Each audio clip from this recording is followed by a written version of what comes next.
Bonjour, je relance cette chaîne après près de 5 ans de pause. En 2013, j'avais voulu créer une chaîne culturelle pour parler de voyage, de philosophie et de mes opinions sur quelques sujets. La chaîne ayant eu peu de succès, même si elle compte maintenant quelques dizaines d'abonnés, j'ai décidé de la relancer. Mais cette fois-ci, je ne parlerai que de politique.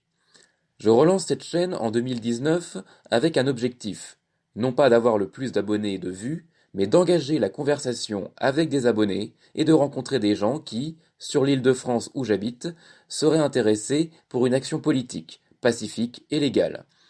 Puisque nous sommes dans le contexte de mars 2019, on pourrait dire que cette action se mettrait dans la lancée de celle des Gilets jaunes, sans prétendre se substituer à eux ni parler en leur nom. Pour ceux qui veulent en savoir plus, vous pouvez me contacter en message privé. Les vidéos que je posterai seront courtes, entre 10 et 15 minutes, et seront des audios. Je posterai comme seules images des diapositives avec le plan de mon discours. Vous pourrez donc utiliser vos yeux pour autre chose et réduire la fenêtre la plupart du temps. Il n'y a qu'à de rares moments que je vous proposerai de regarder l'écran pour voir des cartes ou des tableaux. Dans cette première vidéo de l'année 2019, je voudrais commencer par faire le tour des principaux problèmes qui se posent à la France. Car, pour parler de politique, la première étape est de clarifier sa position, ce qui implique de classer les priorités. Et je me focaliserai particulièrement sur la France, car, que cela plaise ou non, l'État et la nation, qui sont censés ne faire qu'un chez nous, sont la base de l'action politique. Vous avez sans doute déjà entendu l'expression « En France, le problème, c'est… » trois petits points. Expression souvent terminée par un seul problème exposé, puisqu'on a dit que le problème, c'est… fin de la phrase. Ou, variante, vous avez peut-être entendu « Le problème, ce n'est pas ceci, c'est cela ». Fin de l'expression. Prenons un exemple courant dans la gauche radicale. Le problème, ce ne sont pas les immigrés, mais les banquiers. Vous l'avez peut-être déjà entendu. Dans la droite radicale, la version sera plutôt « le problème, c'est l'islamisation » ou « le problème, c'est l'invasion migratoire » entre guillemets. Chez les souverainistes, dont je suis, on sera parfois tenté de ramener tous les problèmes à l'action de l'Union européenne. Ainsi, quand la chaîne Thinkerview demandait à François Asselineau quelle était son action concernant l'écologie, le président de l'UPR répondit « Je lutte contre l'Union européenne ». Il le disait, car selon lui, selon Asselineau, l'Union européenne est supposée nocive pour l'environnement, parce qu'elle promeut le libre-échange. D'autres vont plus loin en englobant tous les problèmes, ou du moins toutes les causes des problèmes que nous connaissons, dans un supposé nouvel ordre mondial, dont la définition et les structures sont très évasives. Vous vous doutez bien que le principal problème, dans ce genre d'expression, est d'utiliser le singulier, et souvent de citer une cause simple, simpliste, voire personnifiée, donc ce serait le banquier, le facho, le riche, etc., comme racine de l'ensemble de ce que l'on désapprouve dans la société. Dans cette vidéo, je vous propose donc de répondre à cette question sempiternelle, donc de ce qui pose problème en société, en France en particulier, mais d'y répondre au pluriel. Je compléterai l'affirmation « le problème c'est » en citant non pas un, mais 5 problèmes, dont aucun n'est simple ni réductible à l'action d'une seule personne ou d'un petit groupe de personnes supposées malfaisantes.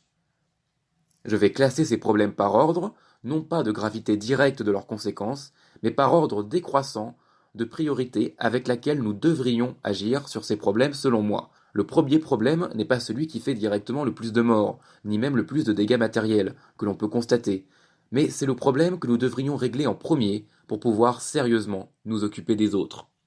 Je vous donne maintenant la liste des problèmes qui définit la série des 5 vidéos.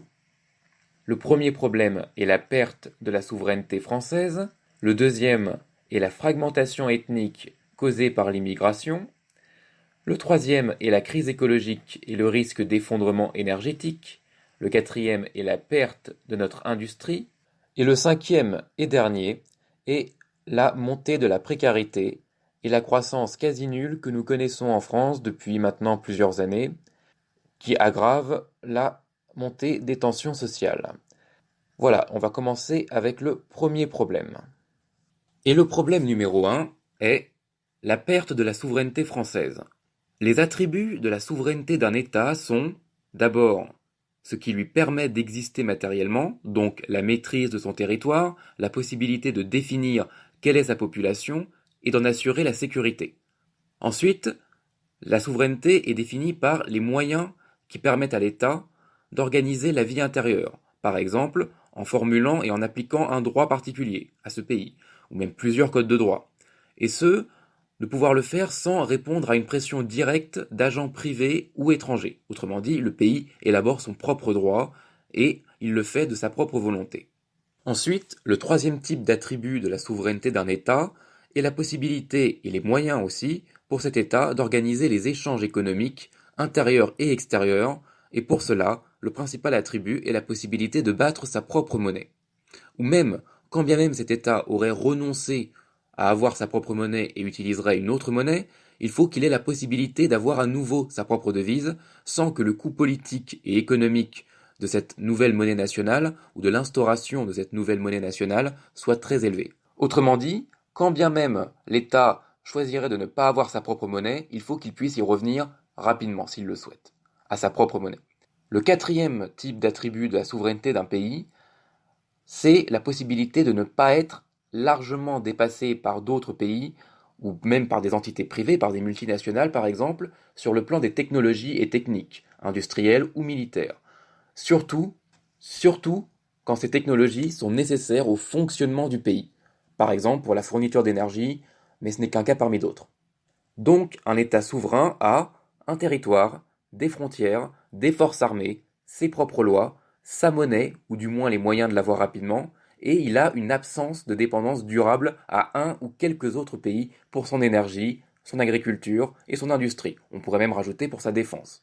Le fait d'être reconnu comme un État par les autres États souverains est le couronnement de tout cela, mais ça n'est pas forcément nécessaire.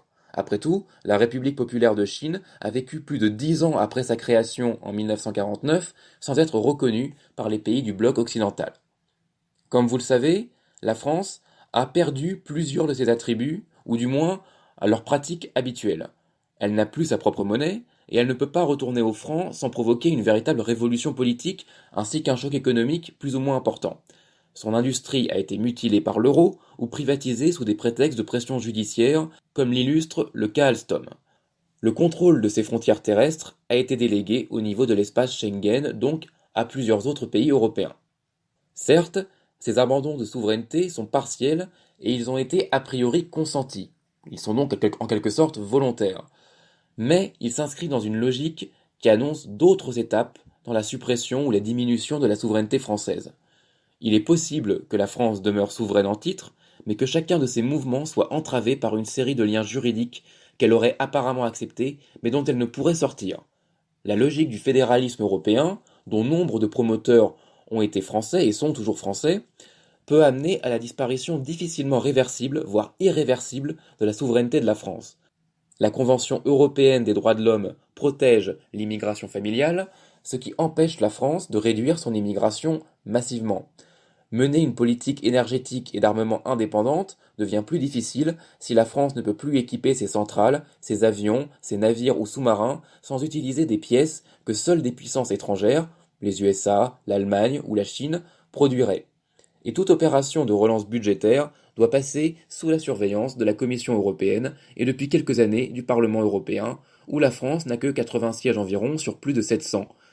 Si on ajoute à cela le poids de notre dette publique, qui est en plus de moitié détenue par des créanciers étrangers, on voit que, par la faute de déficits passés, d'engagements européens ou de traités que nous aurions dû refuser, notre liberté en tant que nation est de plus en plus compromise. Et sans souveraineté, il sera beaucoup plus difficile d'agir sur les problèmes que j'exposerai dans la suite de cette série de vidéos. Si ce premier volet de la série vous a plu, je vous invite à regarder le suivant. Vous pouvez me faire part de vos remarques, critiques et suggestions à l'adresse mail que je vous donne ici et sous la vidéo. Je vous remercie en tout cas de l'avoir regardé, vous incite à vous abonner et à mettre un pouce vers le haut, donc en bas de cette vidéo. Et vous dis à bientôt.